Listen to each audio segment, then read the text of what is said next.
Citrus Bowl in Orlando, Florida. It's round 10 of the Thor Pipes Unlimited AMA Supercross Series. Hello, everybody. Art Ekman along with David Bailey, Davey Coombs, and Marty Reed. Now getting right to the racing. Our qualifying procedure goes like this. The top 4 riders in each of the 2 qualifying heats advance directly to the main event with the first choice of gate position. The rest of the field then goes to the semifinals, where the top 5 from each semifinal earn their way to the main. Only one more chance to get into the money, and that's the last chance qualifier, where only the top 2 can qualify. Now for heat number 1, Jeremy McGrath, Mike LaRocco, Ezra Lusk, Damon Bradshaw, Brian Swink, and Ryan Hughes. Good to see him back on the track. Great to see him back. He had the chicken pox and some injuries, and I had the chicken pox when I was 24, and it's no fun, but he took the time to put in a pool, so he hasn't been roughing it too much. Oh, there's number 1, clapping his hands as usual. Jeremy McGrath getting the last-second instructions from his mechanic, Wyatt Seals, who incidentally had quite a rough time getting that bike back together earlier today. Yeah, quite a storm over at the Suzuki pits. Here we go, set to go. And look at the bunch toward there. It's Ezra Lusk, number 11. On the outside, Swink, number 13. Had a great start for Lusk, who came from the outside, angled in. He got on the brakes so hard the rear wheel actually left the ground. And Ryan Hughes, a great start for his return. Ezra Lusk won here at 94 on the 125s. It started a great string of victories. Ezra goes down. In his battle with Ryan Hughes, Jeremy McGrath now takes the lead as Ezra picks himself up off the dirt. As Ezra picked himself up, he got clobbered by a couple of guys. Look, you see something hanging from his handlebar. Watch Ryan Hughes right here. He goes to the inside, tries to make a clean pass. They get together, and he runs right into Lusk, and that wasn't the end of it. McGrath takes the lead, and Lusk got hit again by the traffic. The battle in the whoops is between LaRocco for 4th and Ryan Hughes. Ryan Hughes bobbling a little bit, coming over the crown there. Right behind him is Brian Swink, and then there's LaRocco, number 5. Swink won here at 93 and 92 on a 125 as we take a look at Mike LaRocco, who's had some good times on this track. He's never finished worse than 6th in the main event. He's done a great job. Swink's been really turning it up lately, and now we're looking at the slick, crafty McGrath. It comes out smelling like a rose when guys have trouble. Jeremy McGrath had some concerns about this bike before entering the preliminary round. Did not get much practice time today, David. No, all day long at the Suzuki pits, they're having a firestorm going on there. The rain came through, that messed things up. The track was real dynamic, and Wyatt Seals, bless his heart, he worked all day long, but looks like he's got everything working perfectly now.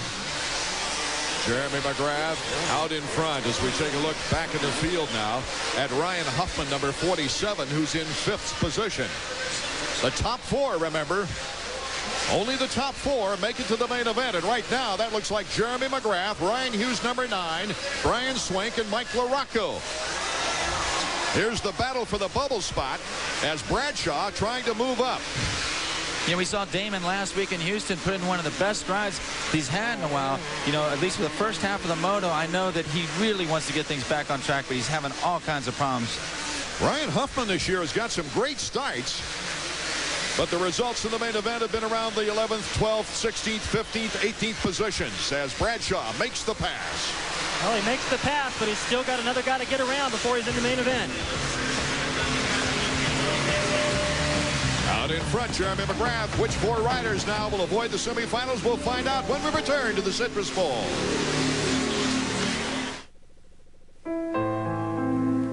The ride you've been waiting for and the financing to get it.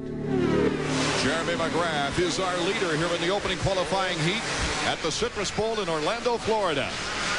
Pretty amazing for a guy that didn't even get to do any practice the second session. Everyone was out there. He was just standing at the starting line in his gear, watching, learning everything he could. And now he's leading the race, having everything in his way. Looks over his shoulder, sees his friend Ryan Hughes, and I don't think he feels too threatened as long as he keeps the pace he's had. LaRocco closing in on Swink as we take a look at our leader, Jeremy McGrath.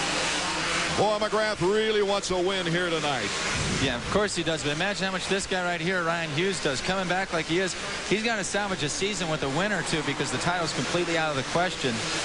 Hughes coming back after missing 4 races with that knee injury, and to add insult to injury, the chicken pox, as David mentioned. The black cloud just seemed to follow this guy around this year, Davey. Yeah, Ryan he's thought to be like the hardest working guy out there, but if it wasn't for bad luck, he'd have nothing. He had food poisoning, David, one time, mechanical the next time. Injuries, sickness, this guy's battled through them all. He's a lot like LaRocco in terms of setbacks and injuries, and both those guys are tough. They're able to work through it. He even had a rock lodged in the front brake during one race, and he had to slow down. We're looking at Brian Swink, number 13, and that's LaRocco right behind him. LaRocco unable to do anything with Swink. He's closed a little bit of time, but then Swink opens it back up here and there. Swink's got a lot of confidence coming off the race last week. His best finish. He got a 6th in Houston, and you saw him after the races, and he was smiling, feeling like he's starting to get back on track. Well, he can really grip the handlebars for the first time really in the season after that hand surgery on both hands prior to opening the year. Yeah, and as you mentioned earlier, he's done well here before. He lives just about an hour and a half up the road in Ocala, so he's got a little contingent pulling for him in the stands too. Our leader in our first opening qualifying heat, Jeremy McGrath. Watch this whoop section. He's keeping it flat across the top. Then towards the end, about the last 5 or 6 of those get a lot deeper, and that's where guys start to have trouble. But Jeremy's keeping it flat all the way through. McGrath side wheels it a little bit right there as he comes toward the finish line jump. That actually worked to his favor because there's a rut there that he crossed over, and he's able to square that corner. You can see the effects of the rain in some of the sections. It's a little soupy, but that'll get all pushed off to the side. It'll be really nice and rough for the main event. Yeah, it's a real dynamic track with all the rain we had here this afternoon in Orlando. You're going to see guys messing up a lot more than normal. McGrath with 7 podiums in the previous 9 races. He leads in that category this year with the number of podiums, having one more than Emig. This is the most interesting section of the racetrack. This whoop section has a big hill in the middle, so you're working your way up and then back down, and it's tough to keep your timing all the way through. And you can see the battle of Swink and LaRocco pulled right up to the rear fender of Hughes now. Hughes in second place. That's where the battle is, as McGrath is way out in front. We see Swink make a charge at Rhino right here. He's got to get it going because he's got LaRocco breathing right down his neck. Inside move for Swink. Can't quite pull it off.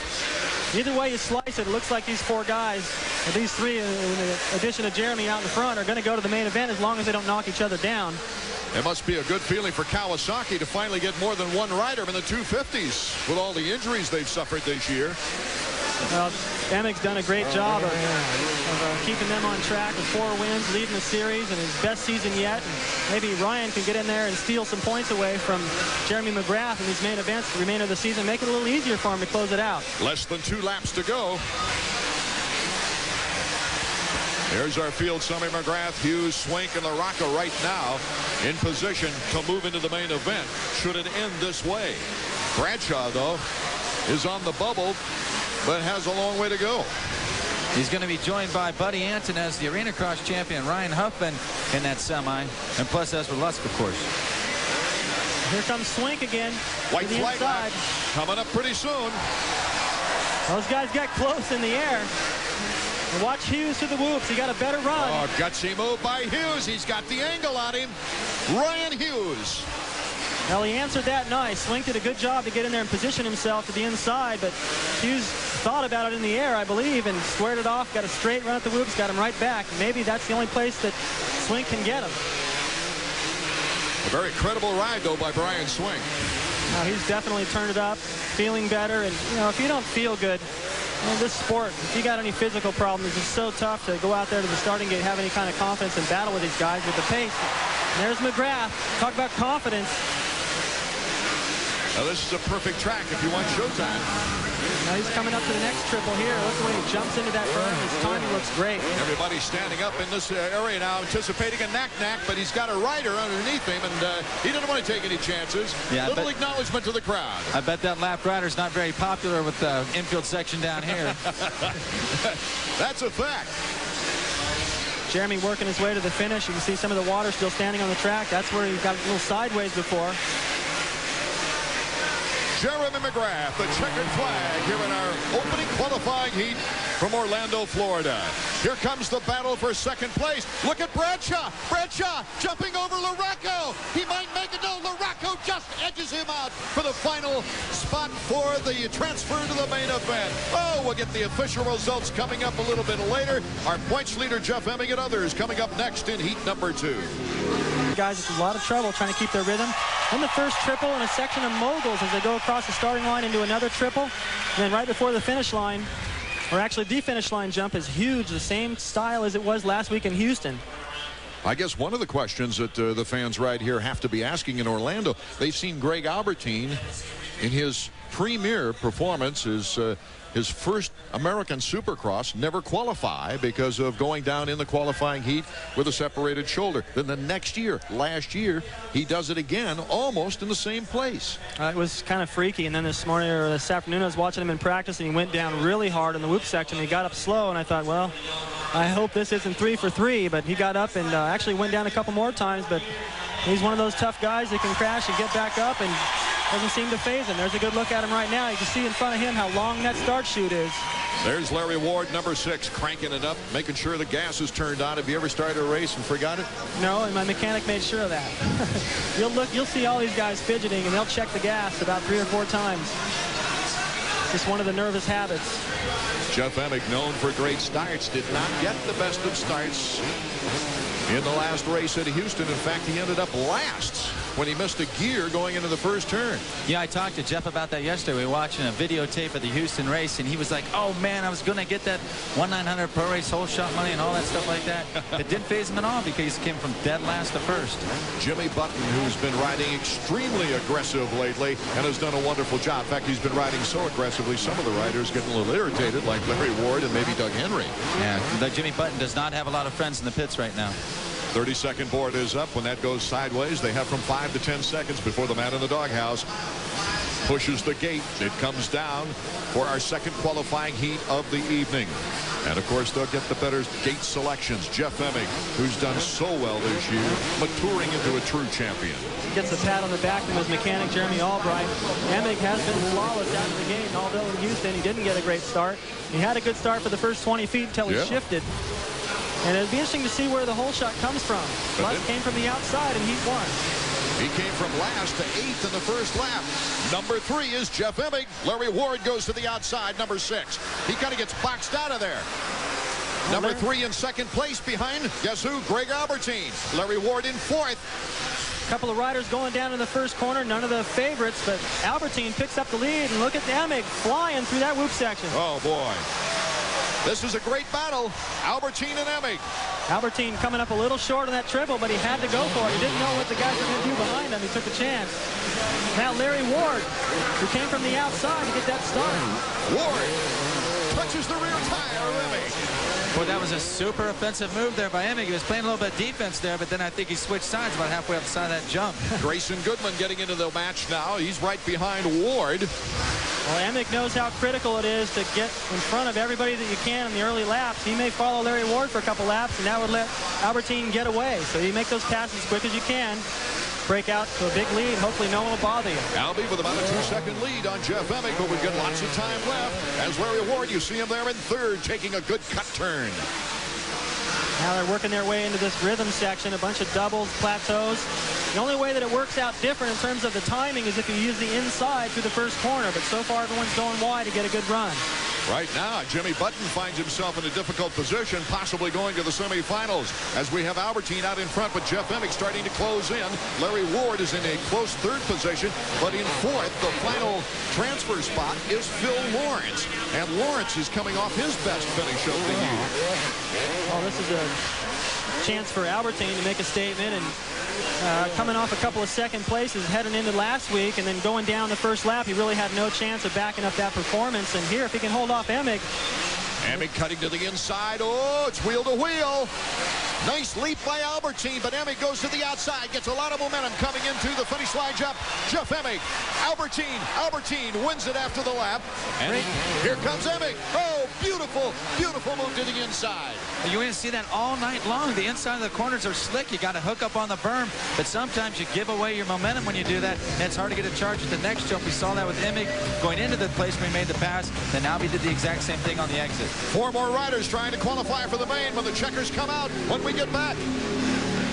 And here in the second qualifying round, Art Ekman, David Bailey, Davey Coombs, and Marty Reed from the Citrus Bowl. What an action we've got now. Here's Phil Lawrence taking on Jimmy Button, their teammates.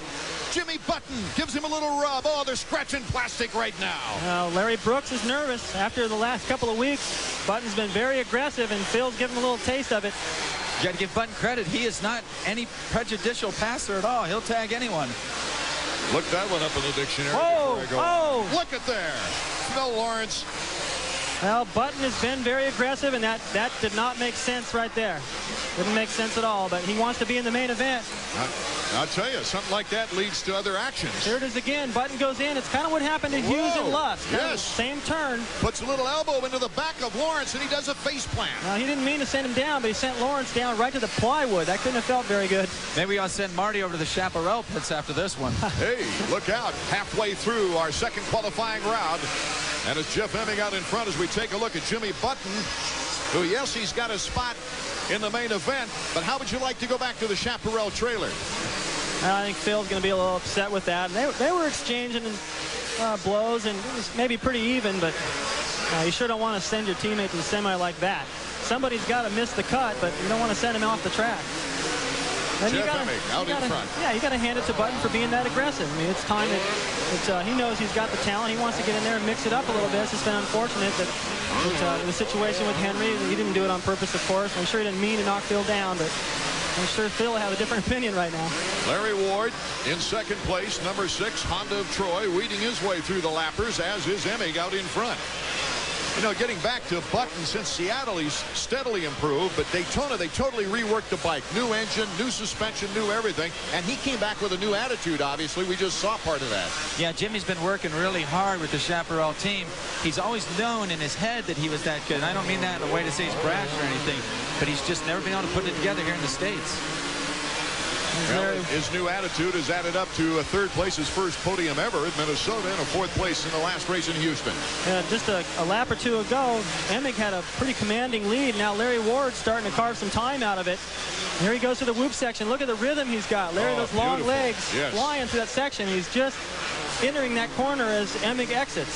Marshall Plum, we saw him working on the board just before we cut to that shot, encouraging him to stay close. I'm sure Jeremy Albright warned Emig of that, although Emig has said before that he doesn't really pay attention to that pit board and it irritates his mechanic, but he needs to look now because Ward's coming strong. Larry Ward would like that top gate choice out of this qualifying round if he could get by Jeff Emig. Emig, though, lately has been keeping tabs on who's behind him as they go through the mud hole like a steeplechase. And Larry Ward is right on the rear fender now of Emig as they got one more lap to go. White flag lap underway. I think Emig will hold him off. Albertine in third is not getting any pressure at all from Jimmy Button in 4th. Check out this whoop section as they get close. As they make this right-hander, this is the section the last lap we highlighted for Larry Ward, is making up all that time. Oh, Emig standing high going through there, too. Yeah, it's the one time that Ward really needed to hit that thing just spot on, and he missed a little bit. And then also Emig picked it up a notch, and that's one of the sections, too, where you ride on the balls of your feet. Your feet barely touch the foot pegs through those sections. Boy, those moguls coming out of that turn, they're interesting. We just lost Albertine on the other side of the track. There's his bike right there. Yep, Albertine is down. That's after the triple before they make the left and head across the starting line. There goes Button. So here, if you're a Chaparral team manager like Larry Brooks, you're saying, hey, what did you take my guy out for when both of you could have qualified? More importantly, I wonder what's going to happen with Albertine. He looks like he's hurt on the other side of the track as we see Emig take the checkered flag. Oh, he really does. And he was having a nice season, too. We'll get the official result and talk with our heat winner right after this. Now you can walk into your Honda dealer and ride off with no doubt. At least Greg Albertine is limping off. You can see gritting his teeth. His mechanic to the left, Ian Harrison. That's his father, Tony, in front, who, along with Brenda Albertine have been over here to see him race the last 4 races. They have to leave tomorrow back for South Africa. Let's check out once again the action with Greg Albertine. This is heading up to the triple. You can tell by his body positioning something is a little weird there. He comes up short, going over the handlebars. Now next is another section of jumps. Oh. And he gets off. I can't imagine what was going through his mind, but that's dangerous right there. That's a tailbone. Ouch. Let's go down to Marty Reed and check out. Well, Jeff Emig is down here. You got to be very happy, but this sets up a familiar showdown for all of us. McGrath wins his heat, you win your heat, and both of you just ran away. Yeah, I don't know if I ran away or not. I mean, I got lappers really bad because of the rain. There was a little bit of mud like on the edges of the track, but but I picked my way through the leaders. And I was real happy. I was trying some new things out there, and I know I didn't necessarily have the fastest times that heat, but I mean, I really feel strong. I really feel like I can do whatever I want to do on the bike and on the track, and so that's that's mainly what I want to feel when I go into the main event. Is this main event going to come down to a hole shot between you two? Well, I hope it doesn't. I hope it's just me out front. But I mean, Kawasaki's built me a great bike. Once again, a Bridgestone shift, Arnett goggles. I'd like to say hi to Greg Arnett. He's here. Shoei helmets, Troy Lee design. All of them, they're really making a difference this year. All right, Jeff. We'll see you in the main. There's your winner. Greg Albertine they're putting a neck brace on him just for a precautionary measure. It looked like he got a little whiplash when he came down and hit his head after hitting the tailbone. Really dangerous stuff, as you could tell the speed he was traveling at the time he left the bike. I can tell you, I don't mean to make any light of the situation, but he did a on-the-ground Superman like McGrath does. It was unbelievable. Emig, Ward, Button, and Lawrence advancing to the main event after a very exciting heat number 2 on to the semifinals, which spells opportunity for many when we get back. Now the bike you want. Thanks for scrambling after the heavy rainstorm. The guesswork began especially when it came to tires. Marty Reed takes us one step further. No matter what form of motorsports, tire selection is always critical. It's the same for motorcycles. And looking at the 3 types, you may not be able to tell a difference from the naked eye, but we're going to zoom in a little bit and show you. In the hard pack situation, you're trying to get more rubber on the dirt. You need that traction. You need to bite down in. So you'll notice that they're bigger blocks, and they're not actually squared. Move over to the intermediate tire, and you'll notice that they are squared off, a little bigger spacing, and a lot more grooving down the middle. Then go all the way over to the mud tire, and you can see that you've got bigger gaps, the widest possible, because you want the tire to clean out. You want to get that mud out of there so that you continue to move forward. Okay, thanks, Marty. We're getting set now for the semifinal number 1. 5 riders. The top 5 going to the main event after this one. Damon Bradshaw, Buddy Antunez coming off the 1997 Arena Cross Championship. Ryan Huffman, Ezra Lusk. He had the whole shot in the qualifying heat, but Ryan took him out. I mean, Ryan Hughes took him out, not Ryan Huffman. And then a lot of other names, gentlemen, that have the opportunity to possibly get into their first main event in the 250s. Not the veteran Barry Karsten, as we saw his back. Semifinal number 1 is underway. It's Ezra Lusk from the outside. A clean hole shot for number 11. Did the same thing in the heat race. Oh, Bradshaw had a little case job there, and he's back to 4th. As soon as you make a mistake, it's costly in a semi to make mistakes, because you end up riding with guys you normally don't ride against. Usually these guys like Bradshaw and Lusk qualify out of the heat race, so Damon needs to get in front of Ryan Huffman if he can and go out there and run with Lusk. That'll give them a pretty good idea of the pace and what they got to do for the main event. Ryan Huffman has one great talent. He gets out in front early. One thing about Ryan Huffman, he is one of the really true privateers out there making the main event every Saturday night. Some of these guys are on independent teams and get some semi-factory stuff. That kid's on his own. Well, he certainly has a good bike. I'd like to see his mechanic one day. I'd like to meet him. That guy puts together a great bike. And let's not discount the talent of Ryan, too. Aggressive. Sometimes even the factory guys, sometimes you feel more comfortable at home on your practice bike than you do on your race bike. The race bike tends to be a little more nimble. Everything works so much better. The response is a lot more. As soon as you hit the throttle, the thing just lights up. And Ryan is riding the same bike all the time, pretty much. He's probably really comfortable out there. You know, this track is proven in the heats that one little mistake can just put you out for the season, maybe.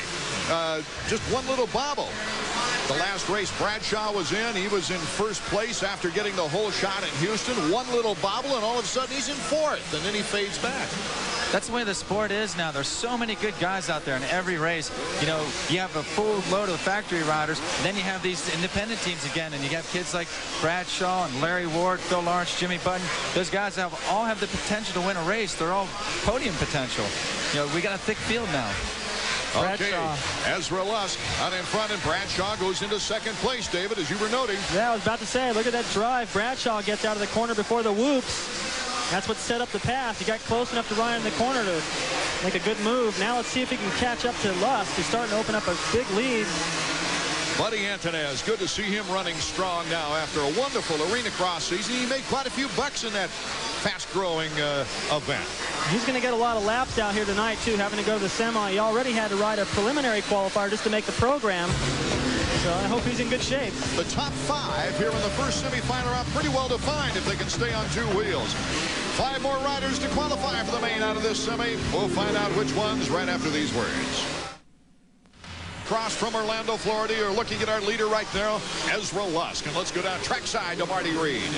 Well, Ezra, of course, in that first heat went down, and we talked to Steve Butler. The only thing they really had to repair was the clutch lever. Asked him about Ezra. He said, nah, he wasn't hurt. He's okay. And obviously, the way he's running right now, both he and the bike are doing fine. Well, that's obvious by his times, David Bailey. Well, Lusk right now has got it all together. He looked good in the heat race, too, until he got in a little scuffle with Hughes and got the worst end of it. But right now, he's running 102s. Jeremy was running 102s in his heat race, pretty consistent, and Emig was 103, so Lusk is on the pace. Ezra Lusk, despite the fact that he's in the semifinal round right now, is a threat for the main event. You can also tell that Ezra's going fast because the track is changing. If he's running the same times that MC and Jeff Emig were running, he's out here now on later on the night when the track's a lot rougher, a lot more lines. That's a pretty good ride. And Davey, you talked about how the field is so stacked. There's so much talent. Bradshaw is actually closing just a little bit on Lusk that lap. That tells you the pace he's got. Bradshaw looking for his 20th career victory. Ezra Lusk leading this semifinal field is looking for his very first 250 Supercross win. Bradshaw coming into the triple. Another look from the front.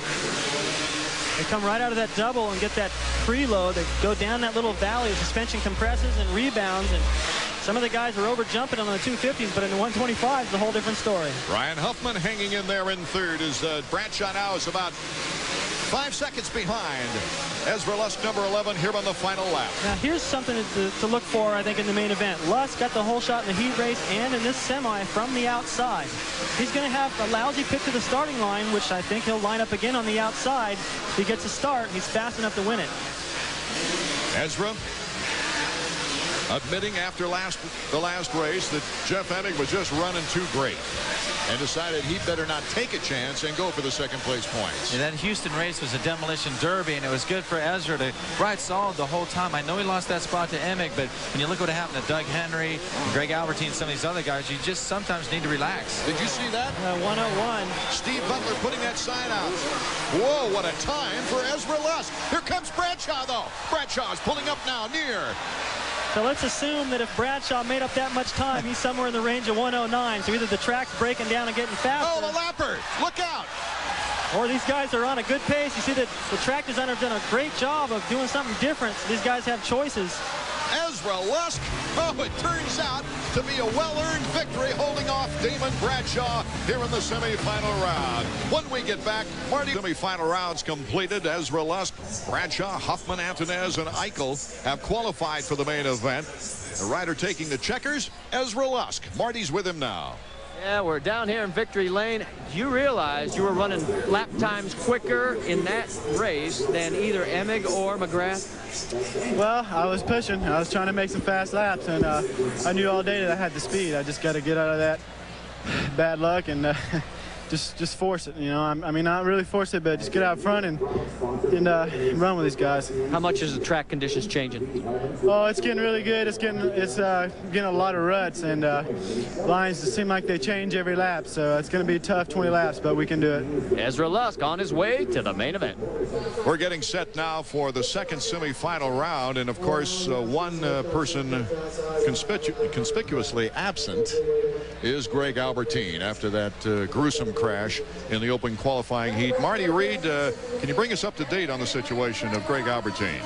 Yeah, Art, Greg has been transported to a nearby Orlando hospital. He wanted to stay. It was the EMTs that said, you are going to the hospital. He has a very bad bruise on his hip. He also was complaining of low back plate. No surprise when you look at that crash, but he was sitting up for a moment, then they laid him back down. He's on his way to the hospital. If we get more information, we'll pass it on.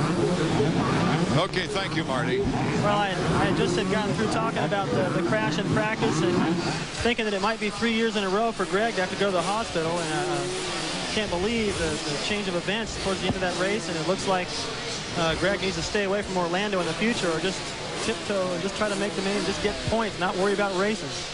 Okay, the 32nd board is up, getting ready for the second semifinal now, of which 5 riders will advance to the main event here tonight. We've got guys like Grayson Goodman, Cliff Palmer, Jason Frenette, Ty Birdwell, Pedro Gonzalez, a 125 West Coast rider out of Monterrey, Mexico, James Chamberlain, Jeff Geiss, John Fessler. Davey, there's lots of opportunity for someone to make their first main event here tonight. Yeah, we see the board go sideways. We'll see what happens. The guys on the outside, like Dave was talking about earlier, a lot of guys pulling hole shots, I'm sorry, from the outside. We see one right now. Another outside possibility right there. Is it Chamberlain? Mike Jones, number 58, yes, gets through the first corner a little cleaner than everyone else. Wasn't the first one there, and he's got Grayson Goodman in second. These two guys battled it out in the preliminary qualifier a little earlier, so they're used to each other and their moves on the racetrack. It's Fessler, number 102, as we take a look at our leader. Both Grayson and Mike Jones able to get over that triple clean. Everybody behind them, including Palmer, having to go for the double. So it looks like these two will be able to open up a pretty good lead. Jones, number 58, on the Kawasaki now, going into the triple. Goodman right on his tail. Yeah, you know what? We lost Fessler earlier on that lap. We were watching Mike Jones and Grayson Goodman battle for the lead spot there. You know why we're watching this exciting semifinal action and a battle for first place? A good friend of ours from years past has come into the booth, an Orlando Magic player, Dennis Scott. And Dennis, I notice that you're looking very intently at this action. Have you ever ridden a bike? Oh, I'm scared of motorcycles. This is really intense right here. And see this thing called a triple jump is really amazing to me. What was your first reaction when they say, look at the triples, look at the triples? I was looking around, I was looking for, the motorcycle to jump 3 times. They said, no. They're trying to explain it to me, but it's really amazing. Well, these kids are really great athletes, aren't they, Dennis? Oh, they have a lot of guts, and I know they got to be physically fit to be able to ride a motorcycle that long and do this. Look at that jump right there. Grayson Goodman, you can take over my job, Dennis Scott. Trying to buck into first place right now here in the semifinal round. Well, I know your season has pepped up since the beginning, hasn't it? Oh, it's been great. We started off slow, and we got everybody healthy. Penny Hardaway's healthy now, and we're getting ready for their playoff stretch. Grayson Goodman did a case job. And see, I'd be terrified to try something like that. Well, I can't shoot 3-pointers like you can either, partner. It's great to see your smile again, and it's good to see you here enjoying Supercross at its best. Oh, it's my first time here. I might end up having to turn into a Supercross fan now. Look out. Thanks for joining us, Dennis. Dennis Scott of the Orlando Magic, and we'll be right back as the race for the checkered flag continues. Everything you ever knew about. Here we're back now as Cliff Palmer. We're watching Grayson Goodman, number 150. Cliff Palmer coming out of nowhere with that leaping jump. Yeah, actually, that was Grayson. We got him a little mixed up there. Mike Jones is second. Palmer went back to third. And fourth place is actually a 125 West Coast rider. That's Pedro Gonzalez. Pedro Gonzalez, number 35, one of his finest 250 rides going on right now as he leaps into third place. Pedro Gonzalez doing a great job through the whoops as well. Catching everybody by surprise right now. Both Palmer and Pedro caught these guys, and Mike Jones had no idea they were coming, but he knows they're there now. I thought it was going to be a 2-man battle, but looks like it's going to be a 4-man battle unless Grayson gets away. 3 laps to go. Grayson Goodman out in front of him in our second semifinal round. There's a lot of his fans from Mexico and everything there. That was a great scene after the race, but I'm sure they'd be just as happy to see him riding real well in the 250 here. Michael Jones holding in there pretty well, gents. Well, Mike Jones is one of those guys who gets great starts and he hangs on long enough to get the job done. looks like he'll make the main. Well, no one likes to go to the LCQ. I can remember a rare instance that Jeremy McGrath, he was forced to go to the last chance qualifier, won that, came back to win the race, but that's a rare occurrence. Yeah, I can't think of that happening again in a long time, other than, like you said, when Jeremy did it at Pontiac back in '94. Cliff Palmer getting out of shape in that whoop section I mentioned earlier. Those last 5 or 6 bumps get deep. If you get a little squirrely before those, then that's what happens. But he's able to get back on the racetrack. Well, the riders in front of you really determine how you can take that. Yeah, I think right there he allowed Jason Frenette and Ty Birdwell, I think it is, to move into the qualifying positions.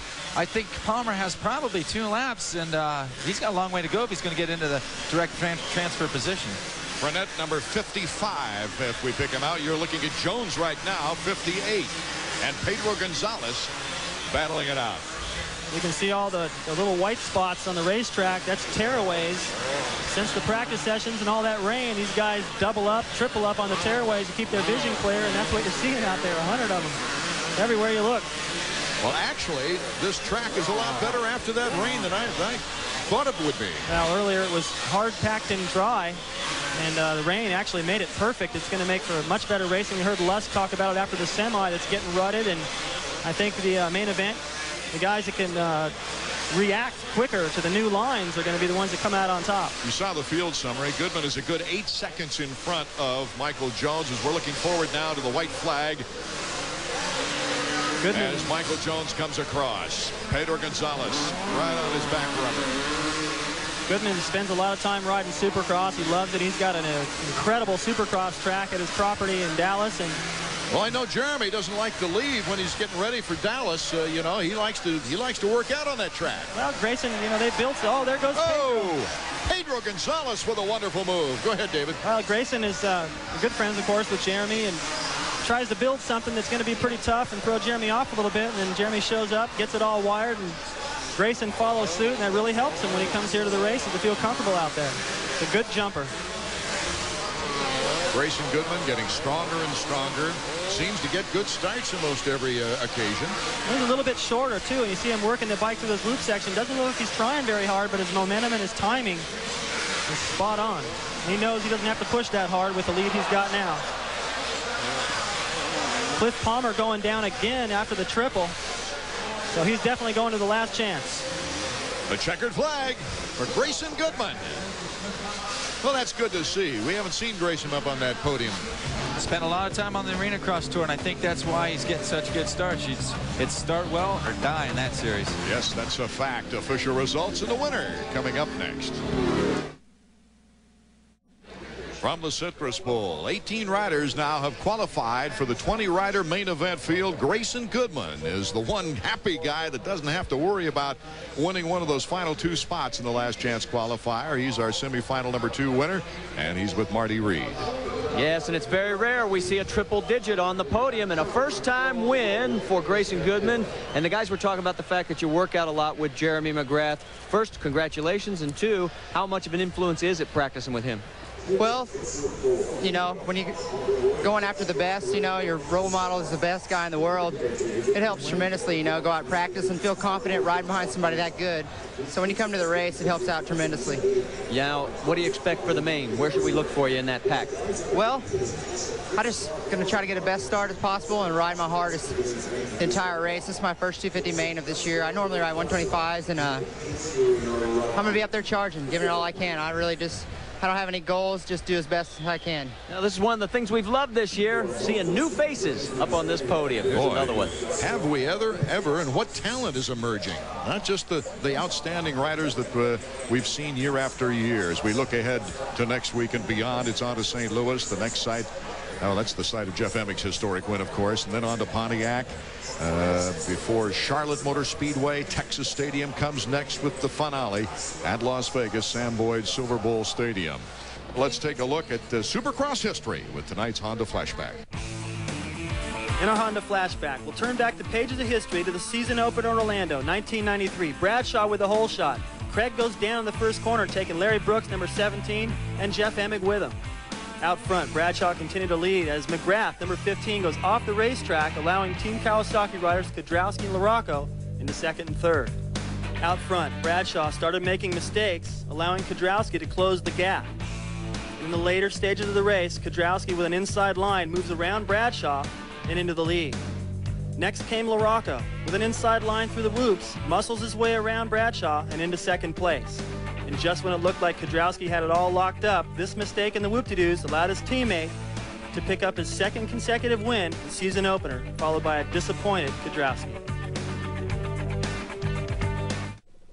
AMA Supercross is being brought to you by 1-800-COLLECT, the way we call collect today.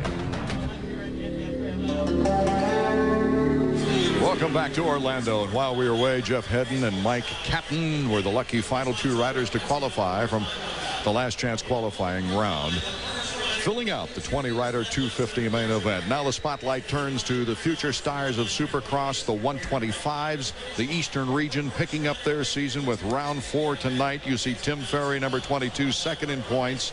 Number 29, Scott Sheik, trying to move up the ladder, but number 14 on the far left, he's the guy that leads the points race as we get set for 125 action. John Dowd back from maternity leave, his wife Trish giving birth last Saturday to Ryan Joseph, almost 7 pounds. And John wants to thank the AMA for the scheduling and the wife Trish for the convenient timing for giving birth on an off week that he can now get back into action.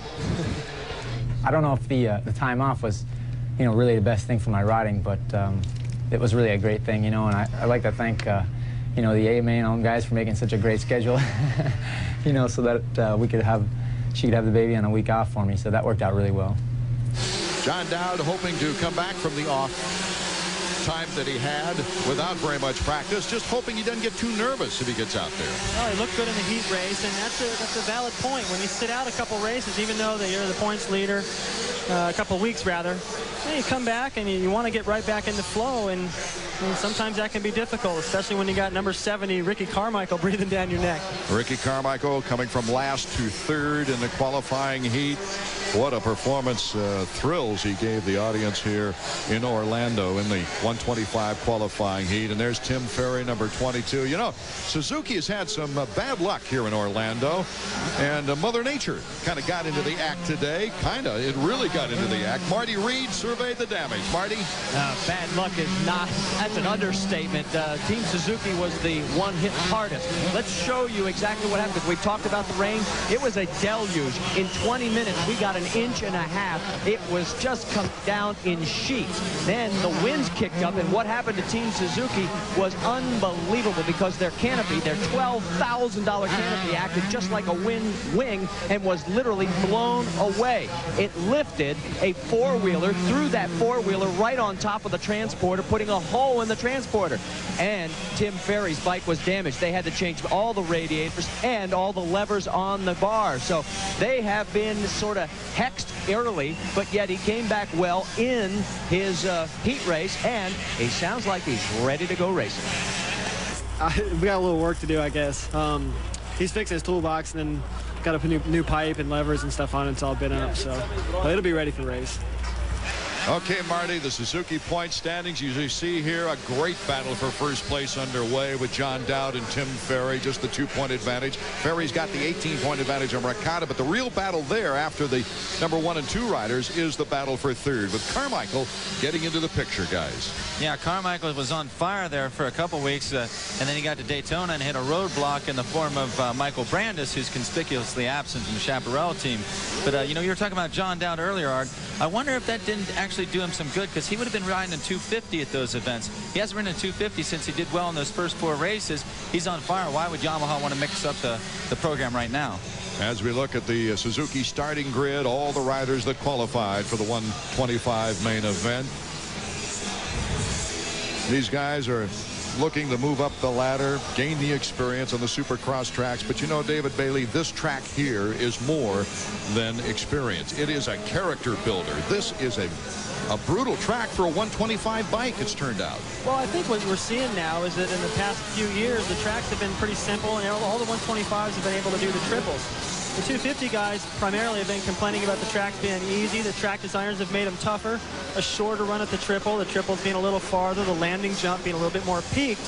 And the 125 guys are thinking, okay, business as usual, and we're seeing a lot of guys go down. And this main event, I think if they've learned anything out of the heat races, we're going to see guys riding a little bit more cautious, but still in the heat of the battle, somebody like Carmichael trying to burst onto the scene and Dowd trying to protect his points lead, that probably all is going to go out the window. Well, we saw some real high-flying action and guts in the last chance qualifier, the 125s as well. The 30-second board is up. The fans now look at the intent look. They're ready for the main event. Scott Sheik, who did such a good job winning his heat race. And, of course, the lone rider from Team Honda right now is Lampson in the 250s is injured and will not participate in the 250 main event. But these guys, Ferry, Sheik, Roncada, Dowd, Skaggs, Carmichael, Deegan. Deegan out of the 125 Western ranks. Jeremy Buell, a top qualifier from the afternoon. They're all ready to go now. As the gate drops, we are off. And a heck of a battle now for the whole shot. Look at number 70, Ricky Carmichael. Carmichael, the whole shot. Deegan, 28. A couple of riders down in the first corner. That's Charlie Bogart. He's going to be the last one to get going, but Carmichael just muscled his way into that hole shot. John Dowd and Tim Ferry in pretty good position in 4th and 6th. And Dowd has just now moved into 3rd. There's Carmichael, number 70. Looks like he could get lost in those mountains. Well, he could. The jumps here, like I said, the track designers are making the track a little more difficult, and Carmichael is dangerous when he gets the hole shot. He can just run away and hide. There we saw him crack that triple. The only one to do that, that's going to help him. If he can get away a clean break here while Dowd and Ferry have to go through traffic, he's going to be tough to catch, gentlemen. Ricky Carmichael, our leader. And in back of him, it is a melee with Greg Schnell, number 110. You see him there in the pink shirt. Ricky Carmichael leaping up to the platform after the finish line jump. Really doing a great job. Let's take another look. There's the 3 guys that we would think that could challenge Carmichael. Dowd, Ferry, and Sheik in that order. There they all are. Taking different lines through that rhythm section, but Carmichael is starting to open it up. Deegan hanging pretty close. Deegan, a one-time winner on the 125 Western Circuit, but had all kinds of problems after that, Davey. Yeah, he's had a really bad year. You know, the series right now, it's just so dynamic. The tracks change, the winners change, the riders change. Right here we see Ferry going past Dowd for 4th. Good pass by Ferry. Dowd, though, he'll come on strong later in the race. He almost hopped off the track over in that same area where Albertine went off. Well, Ferry'd like to redeem himself from Daytona, where Dowd passed him, went off the track, and repassed him to take the win. I think Ferry's got a few more friends here in the audience. He'd like to do well in front of his own town. Carmichael already with a 4-second lead, guys. It goes back to that thing. He's able to jump that triple. He's got an open track. I noticed that time Brian Deegan was able to jump the triple jump as well, but that's got to be a half a second a lap, and imagine when it does feel momentum in your mind. Sheik is now putting some pressure on the rear tire of John Dowd, as you see him there, number 29. Much more aggressive in his qualifying heat. He went down in practice this morning in a big water puddle. He was soaked. Looked like it really fired him up, made him angry. Went out and just attacked the track after that. And from my best lap count, he had the fastest times. Carmichael now with a 5-second lead on Deegan. Then it's Sheik, Ferry, Dowd. Greg Schnell up in there. I should say Schnell, not Sheik. Number 110, I got him mixed up. Yep. He's starting to apply the pressure now because he's feeling it from behind. There's Ferry, number 22, second in points. He hasn't won a race yet this year, but he's had 3 seconds in a row. Schnell doing the job. Number 110. He's in the sandwich on our picture right now. Putting the pressure on Deegan. Good block angle. Schnell can't hold it, though. Deegan, good acceleration out of there. Carmichael, Deegan, Schnell, Ferry, and Dowd. With Sheik behind him and Roncada right behind them. Now watch, Tim Ferry just moved past Schnell because Schnell was trying to pass Deegan. He left himself open. Now we got Ferry in 3rd. He's got to get by Deegan before he can even see Carmichael. You'll be able to see Carmichael going the other way. There he goes. That's a huge lead. And Ferry with the block pass on Deegan. Ferry moving up the ladder. Boy, he's been riding consistent. It's just put him shy to the points leader, John Dowd.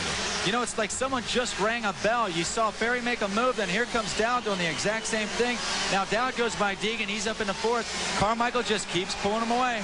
Look at Carmichael go over that triple, and he sits back down on the back of the seat when he lands. Well, a couple too many hamburgers. He's got to use all that body English to get over the triple. John Dowd makes the triple and tries to get by Schnell here in the whoop section. Oh, what a battle. Dowd, number 14 on the inside, has the angle. Can he have the acceleration out of there? No, he doesn't quite have it.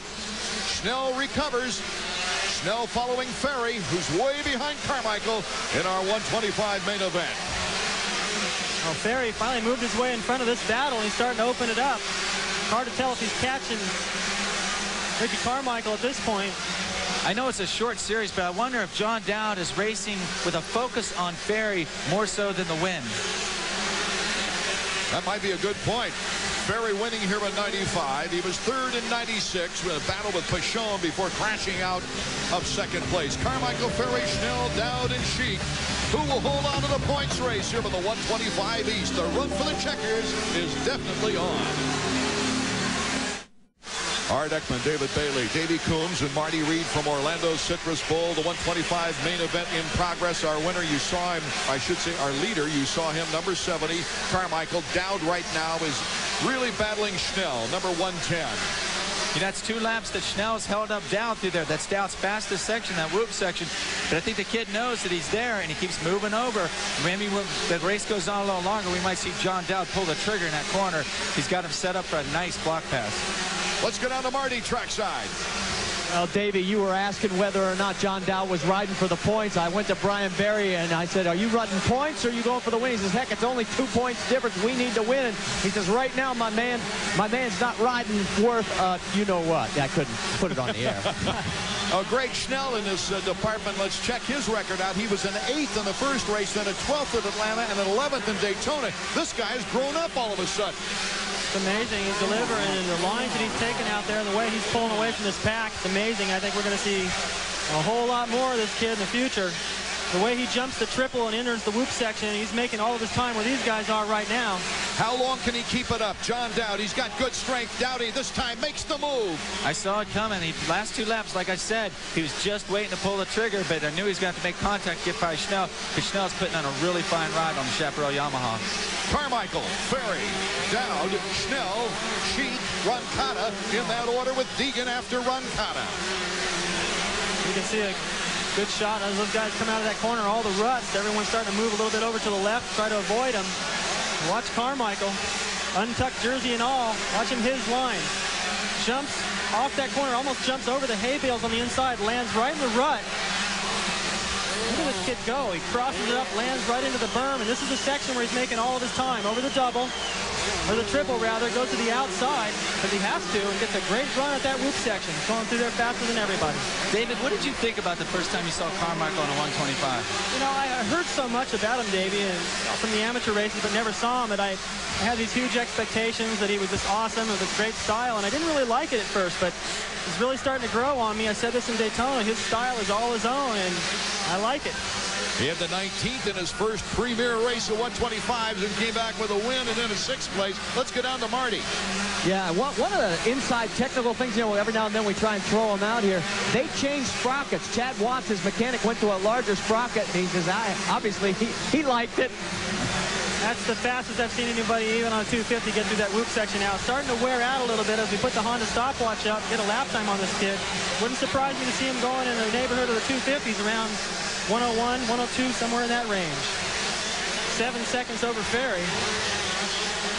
Sheik was trying to get around Schnell. They bumped tires, and you see there Sheik is having a horrible time trying to get around number 110. There's Deegan, who ran up front, second.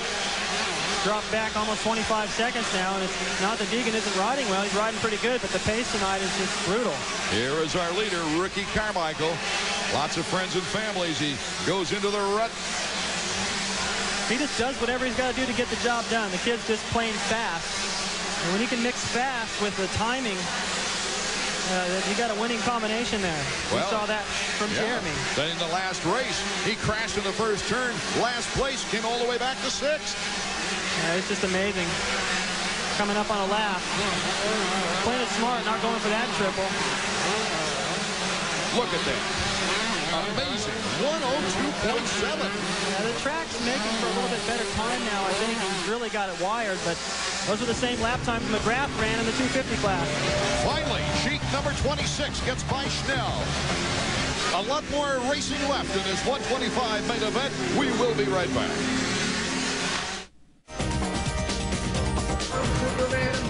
Today it's Supercross Terminology 101, and it's not to insult our regular viewers, but it's for all those spouses out there who are forced to watch for 2 hours. We want to turn you into fans. Let's start at the starting line, except in Supercross it's called the gate. And the reason is simple. If you get off of this thing properly, it's the gate to heaven. If you get stuck here, it's the gate to purgatory. Now, our next term is hole shot, and that happens down in turn number 1. And we're not referring to you going out and getting your butt full of buckshot with a 12-gauge shotgun, but rather, if you're the first guy into turn 1, you've got the hole shot. Next, you hear us talk about doubles and triples. Well, double is 2, and a triple, obviously, is 3. And if you can't count, well, that's when you start singing soprano for the New York Opera. Next is the rhythm section, or as we commonly call them, the whoops. And it's easy to find out why. You make a mistake, and all you can say is, whoops. Now, if you have rain, that's R-A-I-N, there's not much to do except run for cover. And finally, we'll talk about the berm. That's B-E-R-M, not B-U-R-N. But if you get caught in a rut in the berm, you do burn. So that's it for Terminology 101. Supercross, you've now graduated, and all you have to do now is convince your spouse to go get the beer and chips. Welcome back to the 125 main event. The Orlando Supercross. Ricky Carmichael is our leader. Number 22, Tim Ferry, is in second place. He has a 3-second lead on John Dowd. And the importance of this, of course, is that Ferry is 2 points behind Dowd for the leading in the points. But look at Dowd. He's picking up some speed now on Tim Ferry. Watch him cut through the whoops. Oh, now he's only 3 bike lengths. Yeah, he gobbled that time up quick and coming through the mechanics area, approaching the triple, doing the same thing Carmichael does, goes for the triple, and he has to go wide, and then that momentum from the outside carries him through the whoops quicker. They're both leaving Sheik in the dust. Yeah, and I imagine that there's a lot of people in the stands right now pulling for Tim Ferry. They got a Florida boy in first, one from Tallahassee, and we got Largo, Florida's Ferry in second. John Dowd, New England, are going to get up there and mix up that Florida sweep. Yeah, what's this guy from Massachusetts stealing our show, right? This is that tough whoop section where they got a rise in the middle. These guys get through there. The momentum is carrying them. It's actually, they're getting air off of that. Then they land in another hole, and the timing is off. Dowd is really putting the pressure on now. There's his mechanic. Do not follow. Can't pass if you're following, and if he crashes, it'll be Dowd's problem too, so find another way around. Carmichael with a 10-second lead in first place. We're coming up on Dowd's favorite section right here. Watch him skate across these whoops. All night long we see him go well and go inside, but that time he went on the inside on the approach. Maybe should have tripled and swung out wide and maybe got a better run at it that time. Dowdy approaching this season with a different viewpoint, ignoring the points list. He says, in 1996, I was over-concerned with it. I blew it, and Pascal Bichon had an easy time of it. It's not going to be easy for anyone to beat me this year. And you saw Dowd right now just reach up and grab a tearaway to clear his vision, following Ferry. You got to wonder how much of that he's got left as Carmichael still leads way out front. Suzuki Field Summary, Carmichael, Ferry, Dowd, Sheik, and still Greg Schnell holding in the top 5. It's a tough decision if you want to follow a guy that close and take all that roost, which covers your lenses, and you go through all your tear-offs. You got to make that pass quick, or you can drop back just out of that roost, save your vision, and go for him late in the race. Because Carmichael, I don't think either one of these guys is going to catch. Only 3 laps to go now. Can Dowdy make the move into second place? We're back at that section again. This time he's going to swing wide. Now watch how fast Dowd makes up the time right here. I don't know. Ferry's tough through those whoops too. Well, if Dowd had done that triple and still had that run like he's been doing earlier, that would have been a different story. He's setting them up, though, because it doesn't appear as though Ferry can do the triple. Lee McCullum, boy, what a job he did on Ferry's bike after the storm. Bent it all up. Here comes Dowd! John Dowd, the new papa. Whoa! And look at there. They tangle, and Ferry comes out of it in second place. Unbelievable. Oh, my goodness. And Dowd has really slowed down. Now he starts to pick up pace back up. I can't believe Dowd stayed up because Ferry came into that corner hot. Those took guys, the front wheel away. Those guys, I know that Ricky Carmichael's gone with the win here, but those guys are racing for the championship, and that was a bold statement.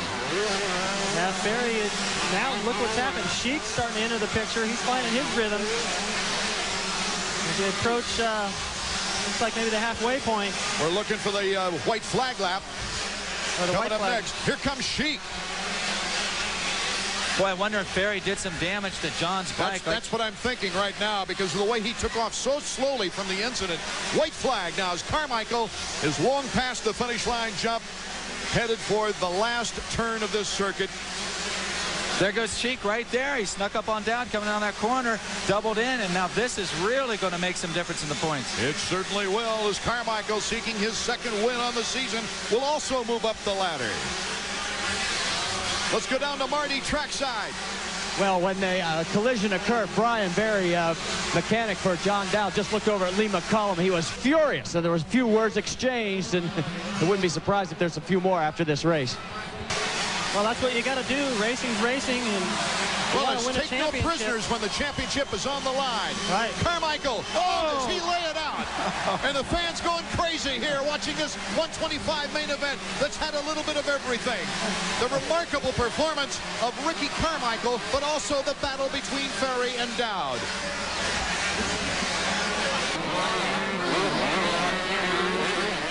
Well, we've got the checkered flag coming. And there she waves for Ricky Carmichael. Sheik started in 6th and made a nice run. Let's check it out. Ferry comes across in 2nd. Sheik in 3rd.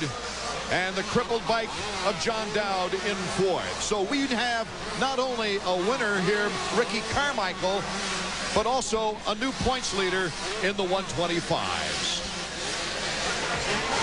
We'll get the thoughts of Ricky Carmichael as well as Ferry, we hope, as Marty Reed tries to corral him down there on the winner's podium. That's all coming up next.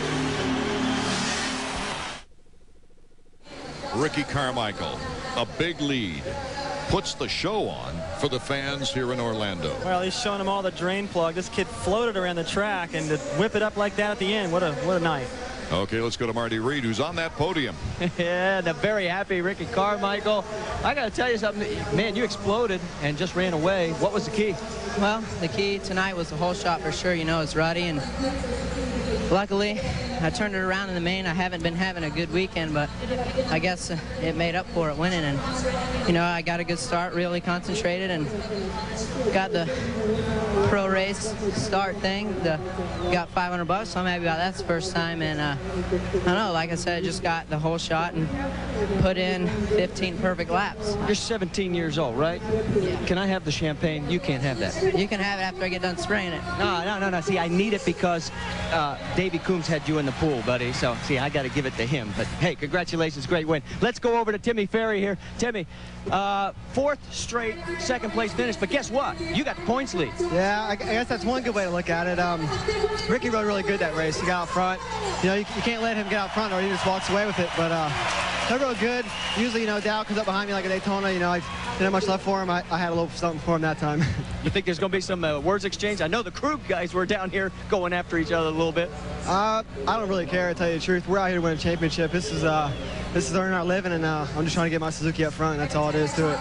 There's your man. He's in the points lead right now. Okay, Tim Ferry. Marty, 88 points. 2 points ahead of John Dowd, 86 in our Suzuki top 5 point standings. Sheik moves in front of Ron Cotta because of his fine late race charge. And Ricky Carmichael, well, he just continues to impress everyone. And you can just hardly wait to see him race again. We'll be right back. The big guns are getting set right now at the starting gate. It's the 250 main coming up next. Welcome back to Orlando, Florida, the Citrus Bowl, as we get set for some exciting action with the 250 main event. I don't know if the action can get much more excited, David Bailey, as Kennedy from MTV joins us up here in the booth along with Davey Coombs. But David, the prelims taught us that anything can happen in this main event. Definitely, and it looks like it's shaping up to be an Emig and McGrath duel. However, Bradshaw and Lusk in semi-1 were running quicker laps, and LaRocco's had success here before, and it comes hard at the end, and the track's beaten down. That's a possibility. Yeah, we saw in the 125 race how important the hole shot is. We know the guy who gets most of the hole shots this year is Jeff Emig, which brings me to you. Who do you think is going to win? Well, I hope Jeff Emig wins tonight. I'm a little biased because he actually taught me how to ride yesterday in the middle of the Supercross course. They set up a little tabletop jump for me, and he taught me. I'd really never ridden a dirt bike like that. I got on a Kawasaki 100 and just rode around in circles and jumped over the tabletop a little bit for a how-to special I'm doing on MTV. So it was so much fun. I'd been to a Supercross before, and so I was so excited to come to another one and learn how to ride and just experience the whole event. So Jeff's my man, number 3. It gave you a whole new appreciation anyway with the track like it is. Oh yeah, it was raining all day today. I thought the track was going to be a lot muddier than it is, but it seems to be okay. Kennedy, thanks for dropping by. Thank you. Good luck with your future experiences. Let's go down to Marty Reed, trackside. Well, you remember the collision between teammates on the Chaparral squad, Phil Lawrence, Jimmy Button. Things got a little heated back in the old pits. Larry Brooks, team manager, had to keep them apart. Phil Lawrence basically wanted to kill him. Aggressiveness was the issue, and the focus was on Jimmy Button. Keep an eye on number 12 and number 18. Okay, it's get nervous time. Number 3, Jeff Emig. Sitting there as we take a look at the starting grid. McGrath, Hughes, good to see him back racing after having all kinds of problems, injuries, and illness. Larry Ward, Jimmy Button. Definitely going to be a fight, I think, tonight. We've seen so many different things this year, and I'm hoping, and it looks like anyway, we're going to have a duel. Larry Ward's also riding fantastic tonight. Ezra Lusk is the last rider to get into the gate. He's taking his time, his own sweet time. You know, every athlete has some kind of superstition, whether they claim they do or don't. Back in their mind, they do. And going through this year's tough spell, we asked Jeremy McGrath about his superstitions. Well, one superstition is I don't wear a new helmet, brand new helmet in the races. I like to practice in it first and not practice here. Like practice at home or practice anywhere else but the races. I always put my right boot on first. And I just do. I don't know. I've never changed. All through my career, I've always put my right boot on first. There's Jeremy McGrath with Wyatt Seals, his mechanic, and David Bailey. What about your superstitions? Well, I don't know. I think some of those, I think maybe Jeremy's jerking our chain. That's pretty wild, but I've mentioned this before. I used to wear one red sock, one blue sock, because I did it by accident once and I won. I usually just stuck with what I had on when I was winning, and as soon as I lost, I'd change it up. You know, my father has a superstition. He never rides on Easter Sunday because in 1971, 72, and 74, he broke his leg 3 times on Easter Sunday. In fact, he doesn't even go to the races, and with it being Easter tomorrow, I feel like my father's going to be fishing somewhere. Well, there's going to be a lot of guys going fishing for the money here in Orlando, Florida. Phil Lawrence got bounced by his teammate, still got up and qualified in that round. You got to hand it to him. The 30-second board is up. The goggles will be going on. See these guys wait until the last minute. As soon as you put your goggles on, it gets hot and humid. They have a tendency to fog. I like to wait till the last minute. These guys stack on 4 or 5 tearaways, and it's kind of cloudy vision. So right before the start, you'll see them pull off 1 or 2, depending on how confident they are and what kind of start they think they can get. The fans are standing up in front of us now. From the press box, we can see them standing and cheering. They're really into it as the board goes sideways. Any moment now, we will have the main event underway from Orlando, Florida, the Citrus Bowl. Who will get the $1,000 hole shot award? Lusk to the outside again, but Larry Ward, he runs across the line first. He's got the $1,000 with Ryan Hughes right on his tail. Rhino cuts to the inside. Rhino takes over the lead. Back and forth we go. Ezra Lusk is in a good position in third as Larry Ward comes back on Rhino. Oh, they avoid a touch there in the corner. What exciting getaway. We have Mike LaRocco in fourth. Check out, yeah, I was about to say, a great start for LaRocco. And Jeremy McGrath is a few positions behind him. Not a very good start for Jeremy. Rhino really going out. It'll be interesting to see if he can maintain this energy level throughout the race after coming back off the injured list. Oh, we saw Brian Swink go down that triple jump a little further back, and he's down. I tell you what, talking about Rhino, what an aggressive first lap. I was not expecting that from him, but then again, if someone's going to attack, it's going to be a guy named Rhino. Mac. There's a look at Swink. He's in 8th place. Here's a look at Brian Swink. He's on the inside of the turn after the triple and before the whoops, and He just was getting things going, riding so well lately, and he's definitely hurt. Can Ryan Hughes, number 9, hold on for his very first 250 Supercross victory? He's got Larry Ward, Ezra Lusk, Jeff Emig, Mike LaRocco, and now Jeremy McGrath moves up a spot. McGrath has done what he has to do in that first lap and get around a few guys and stay in contact with the leaders. Saw what happened in the 125 main. Whoever gets the hole shot, they're able to have a clear track and pull away, use the fastest lines. They don't have to ride defensively. And now what you're seeing is the flags because of Swink. All these guys are riding one at a time over the triple jump. You know what's bad about that? I just saw Jeff Emig ride up behind Ezra Lusk, and Ezra is rolling the throttle on the downside every time. I think he might have just really gotten a big handful of dirt in Jeff Emig's face, and that's going to mess his goggles up. Ryan Hughes, who's done here well here in the 125s and the 250s. 1995 had a steady run for a 6th place. Then he crashed in 96 with Craig going from 5th to 8th as we check out Larry Ward and Ezra Lusk battling it out. Ezra Lusk pulling up on Ward. He wants to take 2nd spot. He's doing the right thing. He's not following. He's keeping the pressure on. Get a little out of shape in the whoops there. And here comes Emig.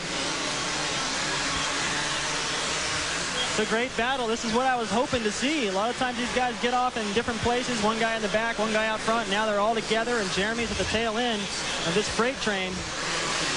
And Brian Swink is to the inside of the track, so they'll have room to get around, but the red cross flag is out, so they cannot take...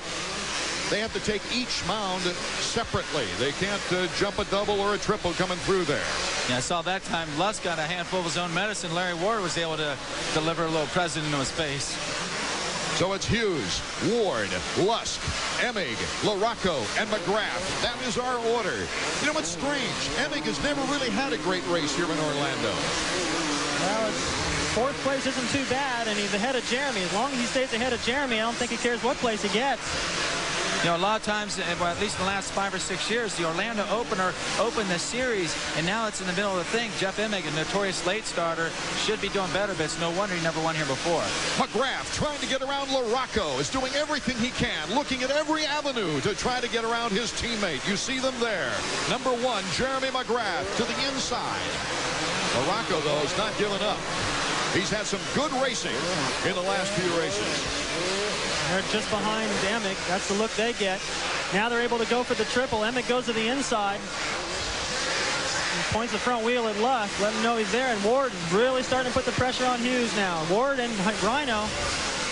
Great chance to pick up a win here. It'd be Rhino's first 250 win. Watch him in this corner. Hughes went outside last time, and Ward went inside. Right there, he got him. Almost touched the back rubber as Larry Ward looks back.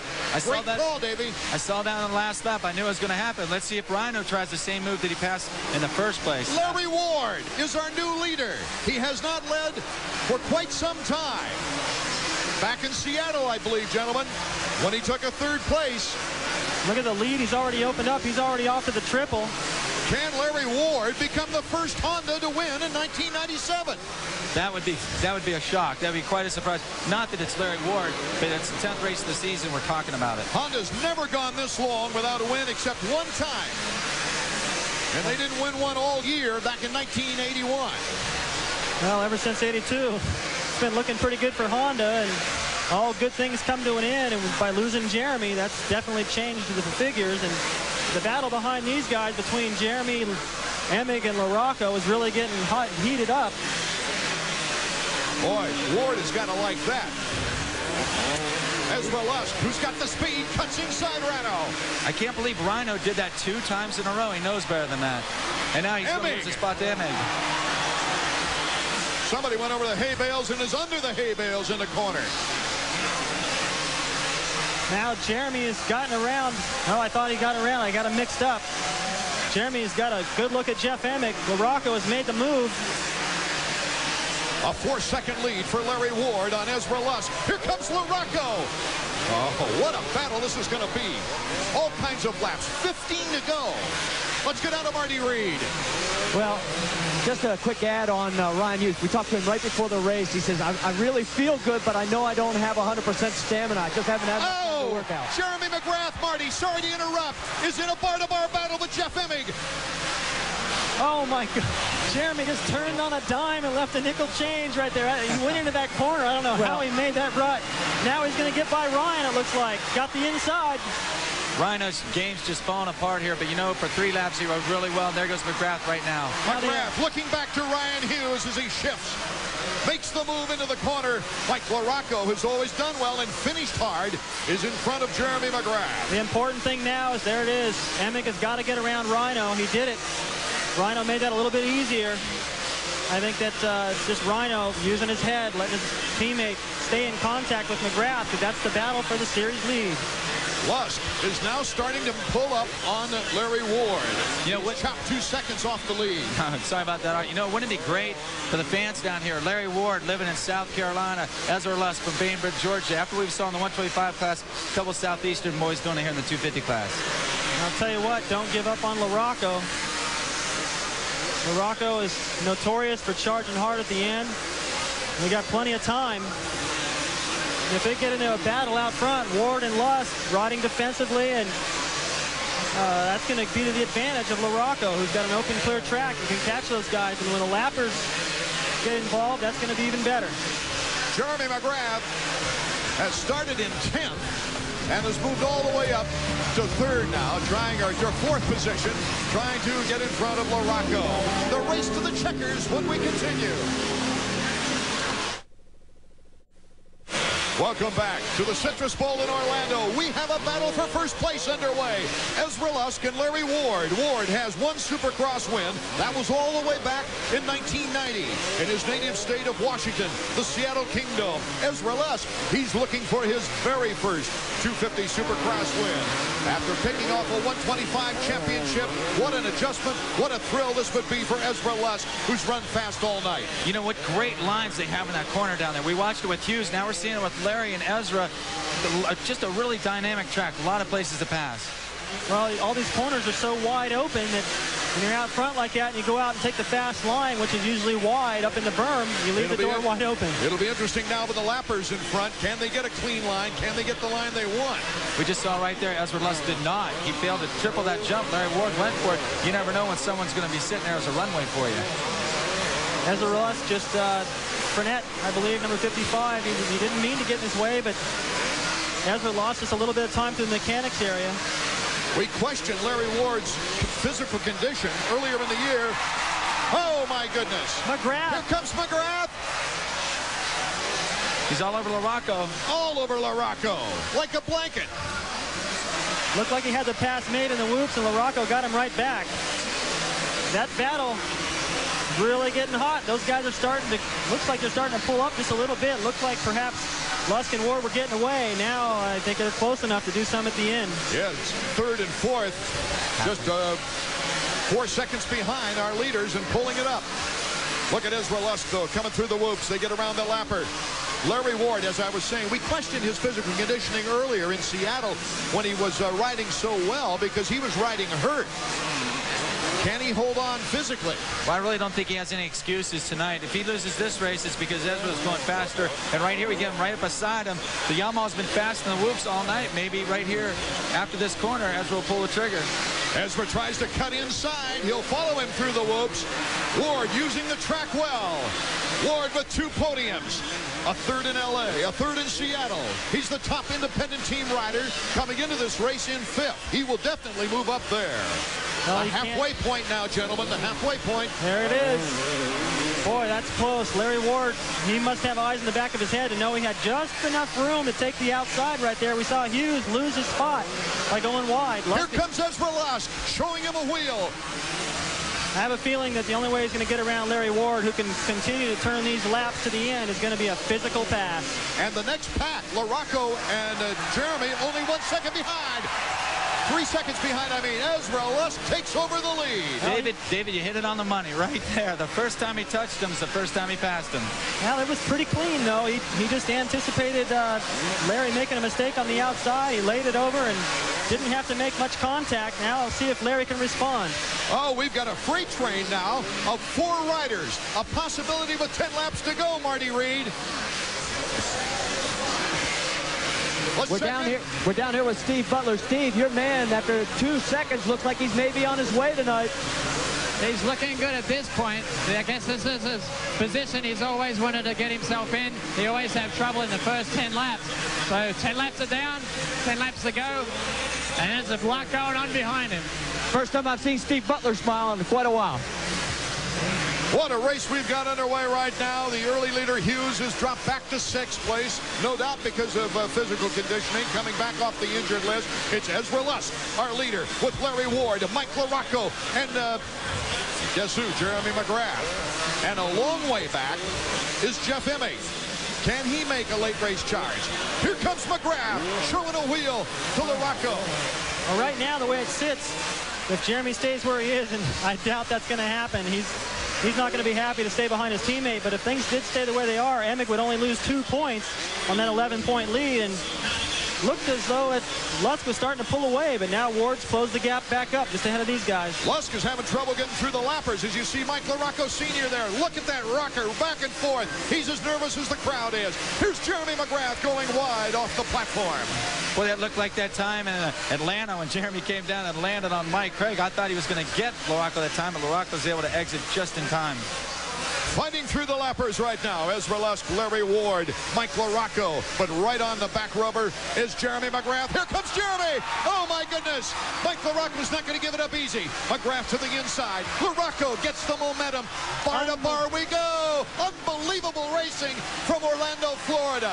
Once again, McGrath turning on a dime on that inside, and I'm surprised that LaRocco was unable to do that triple unless perhaps he just wanted to let his teammate get around and put some points on Emig. After all, the title is on the line. There aren't very many races to go. From 10th to 3rd, Jeremy McGrath. Well, if this is the track, if you're going to get a bad start on this is the track to do it. He has plenty of time to catch up to Larry Ward and Ezra Lusk.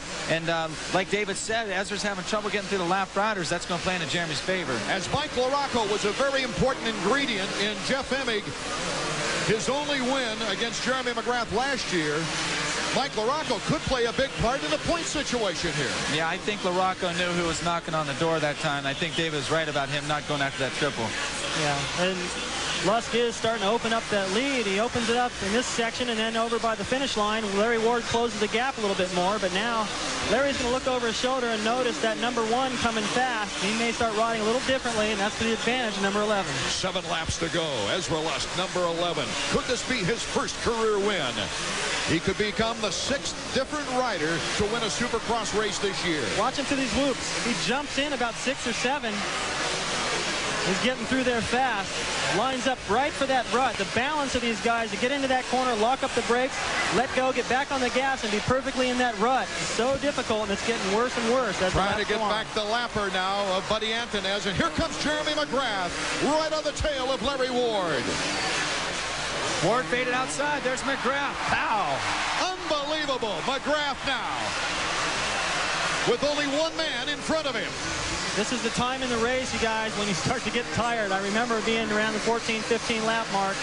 Larry Ward doesn't want to have to try to keep the pace that McGrath had. He caught him quick. I don't think he realized. I think he noticed there's no way he could be able to hang with him. And Larry has ridden all year, very smart. He has an opportunity to pick up 3rd in the points, and if he can do that, it's a pretty good season. 6 seconds down, 6 laps to go.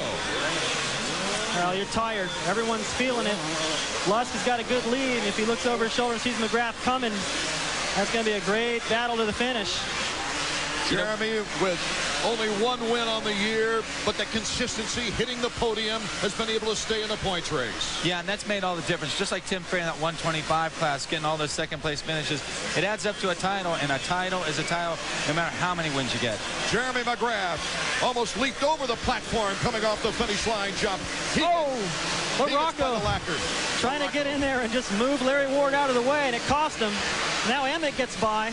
So that's good for Emig in the points. Absolutely. A tough break for Jeremy McGrath as far as the points race is concerned. LaRocco just flew into that corner. Watch what he does. After the finish line jump, comes in. Larry Ward looked like he was undecided, and at the last minute he aimed for the inside, and LaRocco was just getting there a little bit late, and it really cost him. Our leader, Ezra Lusk. Jeremy McGrath in 2nd place has got a long way to go to pick up with 5 laps remaining. Ezra Lusk with his strongest race of the year at Houston was David Bailey's pre-race favorite. We've been working real hard, and all of our team has been putting in a lot of effort. and the rest of the guys are out except JD right now, so it's in my hands. But I'm just going to go out and have fun and you know, enjoy the racing and enjoy where I'm at right now. Lusk, McGrath, Ward, Emig, LaRocco, and Button are order right now from Orlando, Florida. And some of these fans have not sat down the entire race. It's been one of the best battles of the year. All the good guys out front. Lusk riding fantastic, and it doesn't look like Jeremy's eating into that lead he's got. Jeremy may have to settle for second and know and just pray that Emig is unable to get around Larry Ward. There's 4 laps to go, David. When you won your first Supercross, were you nervous at this point, or were you just going wide open? Yeah, I was very nervous. As we take a look at the Honda stopwatch, get an idea of the split back to Jeremy. It's going to be about 7 seconds, 8 seconds. That's pretty substantial to make up in the final 4 laps. And David, that final 4 laps of my first win seemed like an eternity. You know, Ezra Lusk taking a second place in Los Angeles, followed his teammate Henry. He took a second place, of course, in the last race in Houston, following Emig. But now it's a total different situation with him out in front. Let's go down to Marty Reed. Yeah, we're down here with Wyatt Seals. Time and laps are running out, and Emig is picking up some spots. What do you think?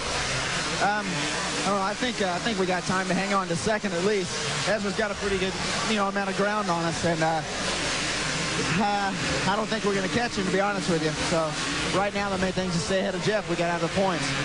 That's it. The key is stay ahead. Lusk has got that flow just like Carmichael had in the 125 class. He's on it tonight. He was on it in the semi. He actually looked great in the heat race until he got together with Hughes. And just looked inevitable. 102, the same lap times as Carmichael. Gives you an idea how fast that kid was going. Ezra Lusk, oh my goodness, he's on the verge of one of his dreams coming true. You know, Ezra Lusk is about to go off the list as the fastest man on the planet never to win a 250 main event. That's over now. Back into that burn one more time. His fingers on the clutch. 7-second lead, 3 laps to go. It would take a mistake by Ezra Lusk to lose this race. Yeah, and by the way, I should shout out props to Steve Lamson, too. But in Supercross right now, Lusk is the best guy out there who hasn't won. Lusk, McGrath, Emig, LaRocco, and Ward, our Suzuki Field summary. Now it looks as though what Wyatt was saying is happening. Jeremy looks like he's still charging, but I think he's just charging to keep the pressure on in case something was to go wrong. He'd be close enough to take advantage and make sure Emig has no chance of catching him. Jeremy is under the feeling that he has to go into that final race in Las Vegas at least tied with Emig in points. The reality of the points race is I need to beat Jeff every week. If I won every race from here on out and he got second, that would be the only way I could beat him. We have 6 races to go. I'd win by a few points, but I just need to get in gear and win races. I always thought that Jeremy would win 8 races and mess up in the other 8. Instead, he's just done just the opposite. He's just been super consistent, most consistent guy in this series. Well, I think he's showing his true greatness. Now, this is just really amazing that all the changes that he had to go through, and he hasn't given up. He's done a beautiful job of figuring out a way to stay in contact with Emig for the series lead. The white flag is waving for Ezra Lusk as we see LaRocco. LaRocco has moved around Ward, but he's all by himself behind Emig. This would be Suzuki's best finish ever if Jeremy McGrath holds on to second place as far as Orlando, Florida is concerned. They've never won a race in 250s here at Orlando. The best was Mark Barnett, a 3rd. Everyone's pretty spread out right now, and you can see that Lusk is just taking his time.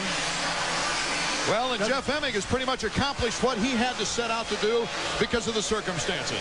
Moving to 3rd, 1 behind Jeremy McGrath. Look at Ezra pointing. He's feeling it right now. He's coming to the triple. See if he's got anything for the spectators. He's all business. Double fist pump. I think he's probably too tired and too nervous to do anything else. Ezra Lusk about to become the 6th different rider to win a Supercross race in this season. It's a great feeling, your first one, and it won't be the last. Not since 1993 have there been 5 different winners in a season.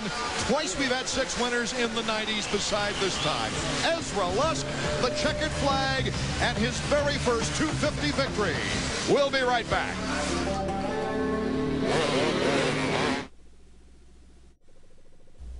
AMA Supercross on ESPN2 has been brought to you by Honda. Between now and May 31st, you can get a great deal on a great bike during the Honda Ride-Off. Honda, walk in, ride off. And by Suzuki. Your Suzuki dealer has the ride you've been waiting for and the financing to get it.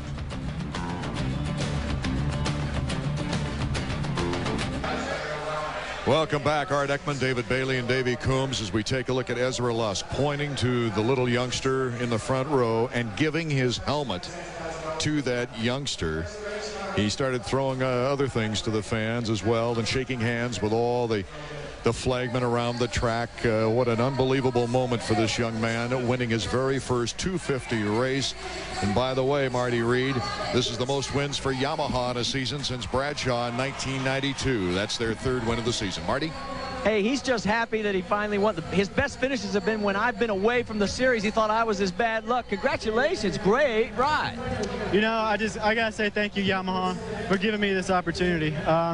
You know, I really haven't been having a lot of fun last couple of years. I've just been having a lot of problems, and I really love this team. I really love my bike, and Gary Simmons for increasing my strength training, and Bridgestone Tires, Fox Racing, good Lord Jesus Christ, AGV helmets. I couldn't have did it without them. It's a dream right here you're looking at. Number 1. Can it get any sweeter? Oh, it can't get any sweeter, but I don't think I can get any tighter those last 5 laps. Oh my gosh, I was just going everywhere, but I was just trying to keep that pace, and I wasn't losing any time, so I was happy. Ezra Lusk, your winner tonight. And he's got 5 more races on the season to take this victory to heart and run with it. As we look at the Suzuki top 5 in the point standings, it is a 9-point advantage for Emig over McGrath. Larry Ward jumping up in front of Albertine. Moving up the ladder also is Mike LaRocco. What an outstanding evening of racing here tonight from Orlando, Florida. Incredible. As we take a look at the winner as we leave you. Art Ekman for David Bailey, Davey Coombs, and Marty Reed. Thank you for being with us.